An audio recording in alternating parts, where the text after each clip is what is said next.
you can be, do, or have anything you want in life. How you can make whatever you desire happen in your life for real and happen fast. Let's talk about the power. Let's talk about the button you can push to manifest whatever you want into your physical experience. Let's talk about how to get Aladdin's lamp. We're going to continue to go back to the 4 basics over and over and over and over again. Oh, yeah, I know. There are 5 basics. Thank you. Yes, there are. Thank you, Charlie. 5 basics. The 5th basic is master the basics. So we'll be talking about the first 4 basics. How's that? We'll continue to go back to them because without them as your base, you're not going to learn any of this stuff. It's not going to make any sense. You're not going to get anything real in life. Aladdin's lamp, your own personal genie. You want one? Want him today? Today, yeah, right now. Oh, no, you don't have to wait 5 years.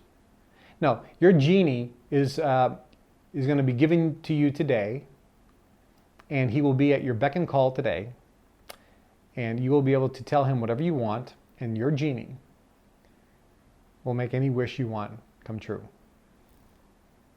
Fast. In the 1960s, there was a man by the name of Earl Nightingale. Yeah, some of you know him. Smiles on your face.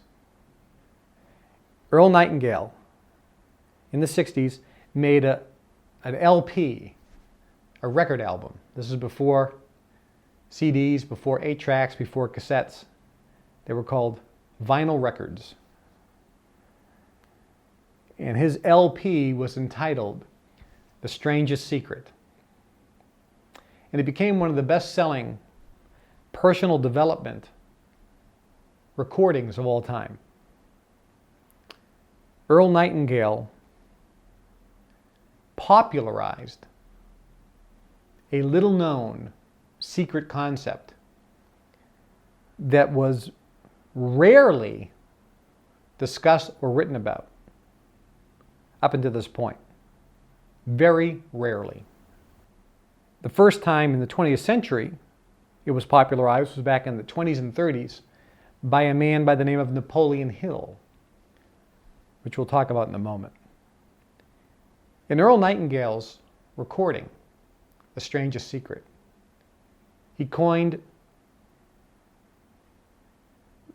the definition of what he called the strangest secret. He said, on planet Earth, all across the globe, there's a secret of success. And he said it was the strangest secret. The secret was, quote, you become what you think about most of the time, end quote.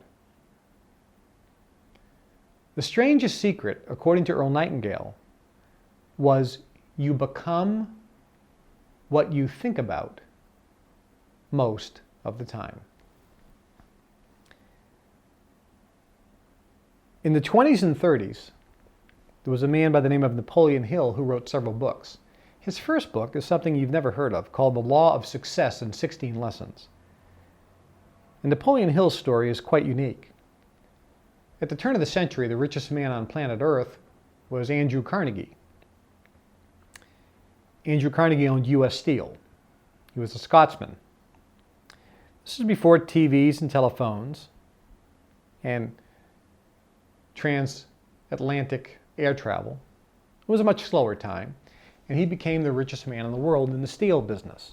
He didn't invent the steel business, by the way, because Andrew Carnegie understood a basic principle. We'll talk more about tomorrow when we talk about money. But his principle was pioneering, don't pay, which is an interesting principle, which we'll talk about tomorrow. But Carnegie became the richest man in the world. He was a member of the Brotherhood, knew the powerful secret techniques, and he utilized them. he decided to reveal to the world some of these techniques. He hired a man by the name of Napoleon Hill, and he said, I'm going to teach you some of these techniques.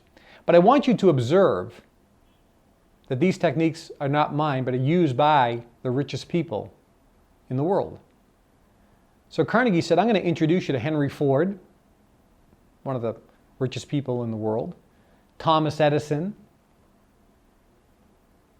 Firestone, who owned Firestone Tire Company, and a lot of other names you wouldn't even recognize, but at the time they were the richest people in the world.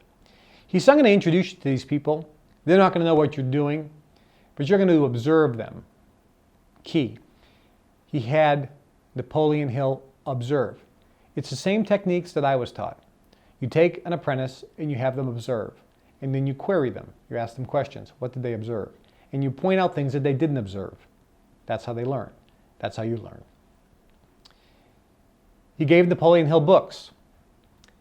Basically, Napoleon Hill was not a member of the Brotherhood, but Carnegie took him on as an apprentice in effect and taught him the same material. And he said, I want you to learn this material over the next 20 years. Then I want you to write a manuscript describing the principles. But I want this manuscript to be focused on money. Thus came out the book in 1926, The Law of Success in 16 Lessons. Now, Napoleon Hill was amazed at what he was taught by Andrew Carnegie and what he observed from Henry Ford and many of the others. Again, the richest people in the world. Never before in history had somebody done this, and never before since until now. Because this is how we were, all my colleagues here, this is how we were taught. We were introduced to the richest people in the world as our mentors. We observed the richest people in the world, not just from a money standpoint. When I say the word rich, yes, some of the financially richest people, people who have the most money, but people who have been rich in terms of happiness, those who are really making their dreams and desires come true. And I want you to understand this is not all about money. Yeah, tomorrow we're going to talk about money. But today we're really not talking about rich or success from a monetary standpoint. Rich or success is how blissfully happy are you? Now, it's probably impossible to be blissfully happy if you can't pay your bills, if you're massively in debt, if creditors and bill collectors are hounding you. It's probably hard to be blissfully happy, although not impossible. But certainly that's not a good state to be in. So blissfully happy is really the objective here. Tomorrow we're going to be focusing on money, and there's nothing wrong with having lots of money. So Napoleon Hill learned many principles and put them forth in the book, The Law of Success in 16 Lessons. And interestingly, we'll talk more about it tomorrow, but interestingly, when he put these together, members of the societies got together. Keep in mind, many of them, most of them controlled the media, publishing houses, manufacturing, and so forth. That's just how it works. Because when you learn these principles, you pretty much become the captains of industry. So when he published this book, led by Henry Ford, the group that opposed revealing these secrets got the book off the market and had it edited down dramatically. It basically just vanished. And in 1937, Napoleon Hill published a watered down version called Think and Grow Rich. Same thing happened. It was pulled off the market, edited down and watered down dramatically. So all the key elements were taken out. And again, this was spearheaded allegedly by Henry Ford. It's been verified to me verbally. Whether it's true or not, of course, it's more of a legend than anything, but it's pretty obvious that that's what happened. But Napoleon Hill made a statement, many statements, but the one I want to focus on in today's session is this. Napoleon Hill said quote, "Whatever the mind of man can conceive and bring itself to believe, it can achieve." End quote. Whatever the mind of man can conceive and bring itself to believe, it can achieve. End quote. Now combine that with Earl Nightingale's definition of the strangest secret, which is you become what you think about most of the time. So let me talk about specifically how to manifest your desire and how it works. Today, a book came out a few years ago, which became very popular, called The Secret. And it's a wonderful, wonderful book, and I encourage everyone to read it. It's a great book. In The Secret, that book described something called the law of attraction. And it really is the first book to popularize on a mass scale the concept of the law of attraction. And it became hot for a while, and it's already beginning to fade away for a lot of reasons. The biggest reason is the millions and millions and millions of copies of The Secret that were sold, and then all the other law of attraction type books that have been written and sold. It's estimated that somewhere around 50 million books teaching or exposing the law of attraction have been sold in just the last few years. But why has it already dramatically begun to fade away? Why has there been so much negative publicity about the law of attraction being a complete scam? Here's why. Because when people read the book The Secret, or any of the similar books teaching the law of attraction, people would start applying the law of attraction technique in their life. And some people would see some results. But the vast majority, it's been estimated 95%, saw no results. Thus, they said it was a scam. This happened to Napoleon Hill back in the 20s and 30s with his book Law of Success in 16 Lessons and Think and Grow Rich.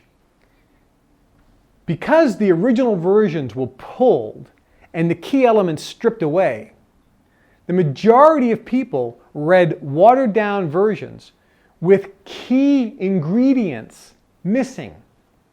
Thus, when they applied it, some people saw some results, but the vast majority, 95% of those who read Napoleon Hill's works, saw no results. Thus, the techniques must be a scam. If you got a recipe that said, this is how to make delicious chocolate cake, and the original recipe actually delivered the end result of delicious chocolate cake when you followed the recipe exactly. But because the person whose recipe it was didn't want other people to make the same delicious chocolate cake he made, he then took out some key ingredients of that recipe and maybe even changed some of the others. You then got a different recipe. And when you followed that new recipe exactly, which omitted some key ingredients, and maybe changed the recipe a little bit, like baking time or temperature or the amount of milk or the amount of flour, you then did not get delicious chocolate cake. You got something else. But maybe you did get delicious chocolate cake because you were a buffoon and actually didn't follow the recipe exactly. So you got the screwed up recipe, but you screwed